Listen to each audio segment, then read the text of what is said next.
Assalamualaikum warahmatullahi wabarakatuh. Salam sejahtera untuk kita semua.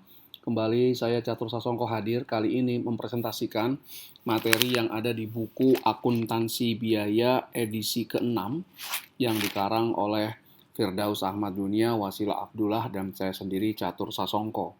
Bab 1 itu mendiskusikan tentang tujuan dan ruang lingkup akuntansi biaya.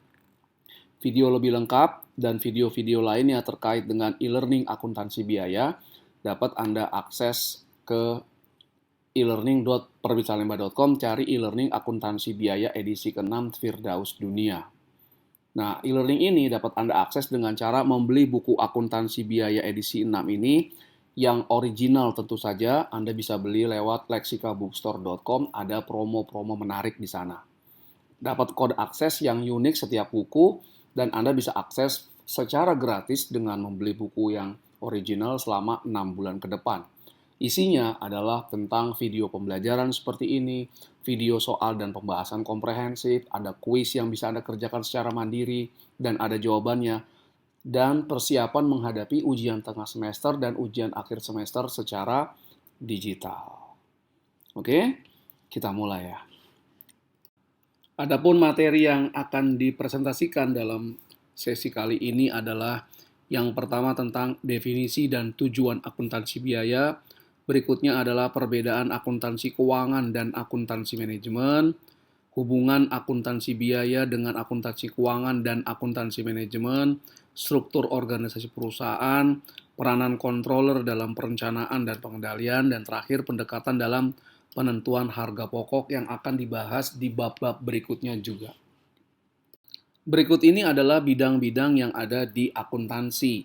Ada akuntansi keuangan atau financial accounting, ada akuntansi manajemen, management accounting, akuntansi biaya, cost accounting, pengauditan atau auditing, dan taxation ya atau perpajakan. Nah, buku ini itu fokus di bidang akuntansi biaya. Berikut adalah definisi dan tujuan akuntansi biaya.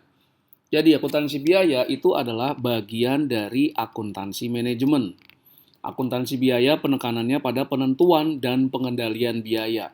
Akan dijelaskan nanti biaya-biaya apa saja yang ada di perusahaan manufaktur, kemudian bagaimana cara menghitung biaya per unit, dan pengendaliannya. Nah, akuntansi biaya ini berkaitan dengan biaya-biaya yang dikeluarkan untuk menghasilkan barang, produk, atau jasa dari perusahaan. Jadi katakanlah perusahaan manufaktur memproduksi produk A-nya, nah berapa biaya yang dikeluarkan untuk memproduksi produk A tersebut, berapa total biayanya, dan berapa biaya per unitnya. Itu semua bisa diperoleh dari akuntansi biaya.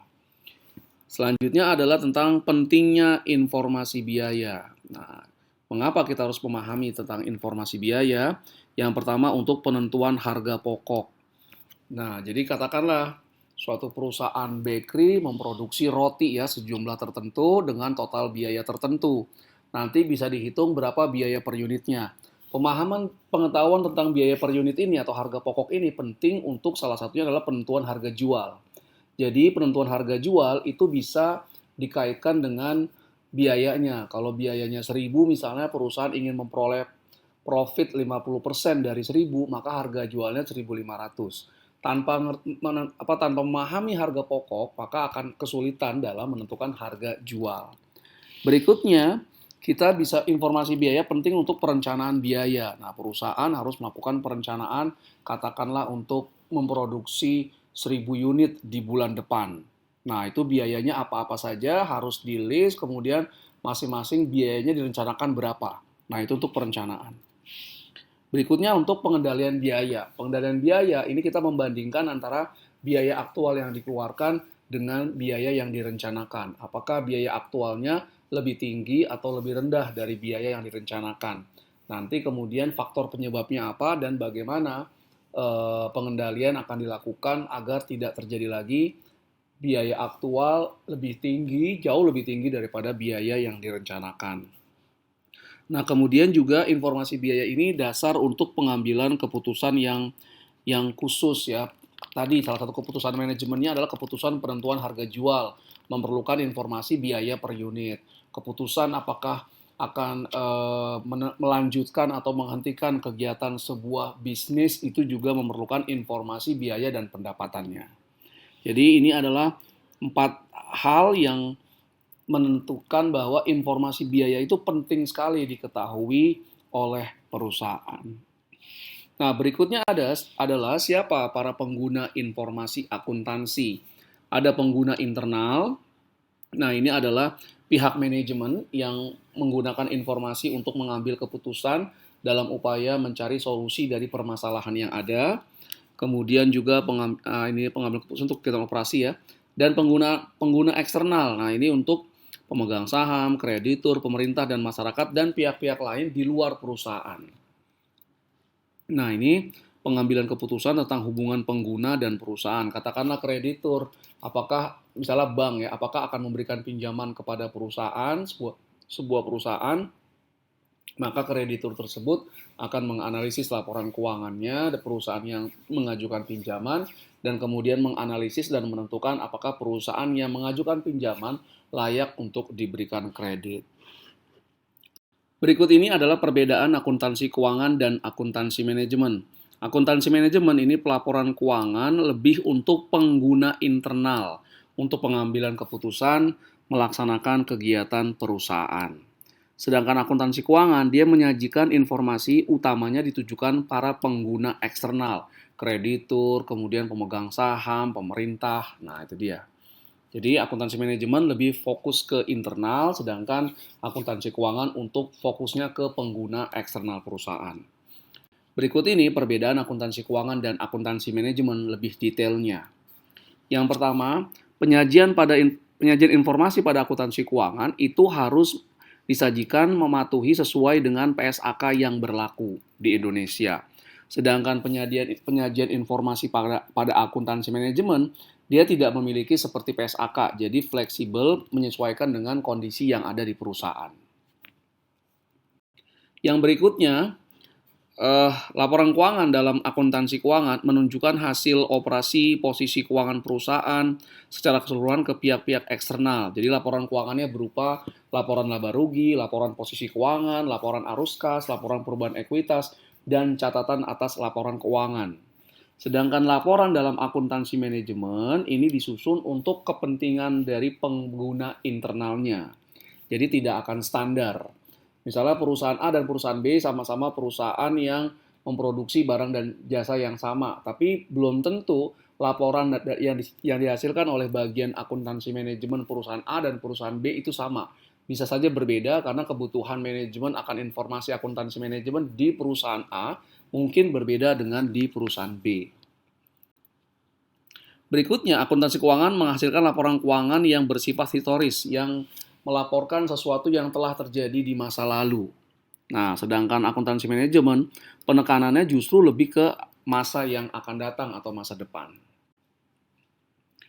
Berikutnya, akuntansi keuangan menghasilkan informasi keuangan, sedangkan akuntansi manajemen menghasilkan informasi keuangan dan juga non-keuangan. Ya, misalnya informasi tentang kalau maskapai penerbangan, berapa persen penerbangan yang take off-nya dan landing-nya tepat waktu, misalnya seperti itu. Kemudian berapa persen komplain yang diterima perusahaan dari pelanggan yang tidak puas dengan kinerja produk dan jasa yang mereka beli dari perusahaan. Selanjutnya, laporan keuangan disusun secara periodik, baik untuk periode interim atau pada akhir tahun. Jadi laporan keuangan itu dibuat ada 1 bulan, 3 bulan, 1 semester, atau minimal 1 tahun sekali. Sedangkan informasi biaya dan untuk kepentingan internal dalam akuntansi manajemen itu disiapkan sesuai kebutuhan dan jangka waktunya fleksibel. Kadang-kadang bisa untuk dalam waktu seminggu, pokoknya tergantung permintaan, tidak harus secara periodik. Nah, berikut ini adalah hubungan antara akuntansi biaya, akuntansi manajemen, dan akuntansi keuangan. Nah, prinsip dalam akuntansi biaya, konsep biaya berbeda untuk tujuan yang berbeda. Different cost for different purposes. Kalau yang ditanya misalnya biaya apa, biaya produksi, nah itu cost-nya apa saja. Kalau yang ditanya nanti biaya produksi variabel, itu cost-nya apa saja. Nah, akuntansi biaya melakukan perhitungan harga pokok produk yang nantinya akan disajikan dalam laporan laba rugi dan juga di laporan posisi keuangan. Di laporan laba rugi berarti tentang beban pokok penjualan, dan di laporan posisi keuangan tentang kalau perusahaan manufaktur ya, persediaan bahan baku berapa, persediaan barang dalam proses atau work in process berapa, dan persediaan barang jadi atau finished good berapa. Berikutnya, akuntansi biaya membantu manajemen untuk menentukan biaya yang seharusnya terjadi dalam menghasilkan satu unit produk. Nah, ini gampangnya adalah biaya standar ya, atau standar cost. Berapa sih biaya per unit yang harus dikeluarkan untuk katakanlah memproduksi satu cup kolak misalnya. Nah, itu ya. Nah, kemudian juga nanti akan diberikan juga biaya actual sehingga memungkinkan untuk akuntansi manajemen melakukan yang disebut dengan istilah analisis atau variance analysis. Nah, materi terkait dengan variance analysis akan Anda dapatkan saat Anda mengambil mata ajar akuntansi manajemen. Nah, berikutnya, kegiatan yang ada di perusahaan harus disusun sedemikian rupa dan dibuat dalam bentuk struktur organisasi perusahaan. Berikut ini adalah struktur organisasi perusahaan. Nah, ada RUPS yang tinggi, kemudian ada Dewan Komisaris, kemudian ada Direktur Utama atau CEO, dibantu dengan direksi-direksi yang lain, dan masing-masing direksi pun juga nanti punya staff-staffnya ya. Nah, ini seperti ini. Nah, kemudian di perusahaan itu ada line and staff. Nah, fungsi lini dan fungsi staff.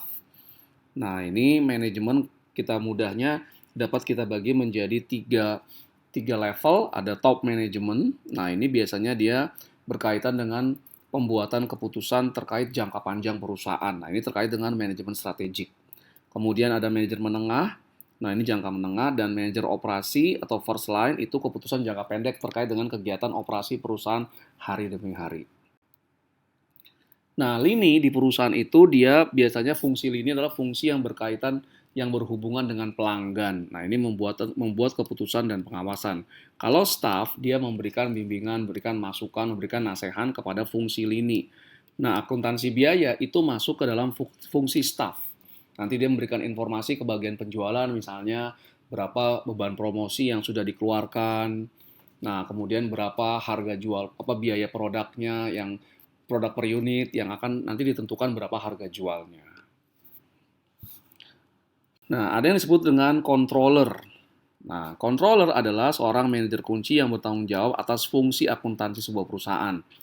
Nah, controller berperan pada tahap perencanaan atau planning dan pengendalian atau controlling untuk mencapai tujuan perusahaan.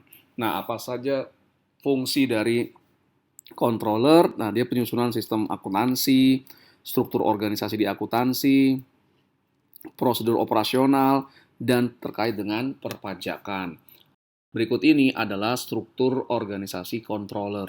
Nah, ini ada controller, kemudian ada yang akuntansi biaya, analisis keuangan studi khusus, audit internal, akuntansi keuangan, pajak, dan sistem. Nah, ini akuntansi keuangan, dia punya lagi ada account receivable, ada account payable, ada yang GL, fixed asset. Nah, akuntansi biaya ada anggaran dan analisis kerja dan distribusi dan pencatatan biaya. Berikut ini disajikan pendekatan penentuan harga pokok. Nah, ini sistem perhitungan biaya tradisional itu menggunakan metode pesanan atau job order costing dan metode proses costing. Nih, di bab-bab berikutnya akan dibahas tentang bagaimana job order costing bekerjanya, bagaimana proses costing, kemudian juga metode dengan just in time, dan penentuan harga pokok berdasarkan activity based costing. Oke. Dengan demikian berakhir sudah presentasi saya terkait dengan pembahasan bab 1 dari akuntansi biaya edisi 6 karangan Firdaus Dunia, Wasila Abdullah, dan saya sendiri Catur Sasongko. Terima kasih atas perhatiannya. Mohon maaf jika ada berbagai kekurangan. Saya tutup. Assalamualaikum warahmatullahi wabarakatuh.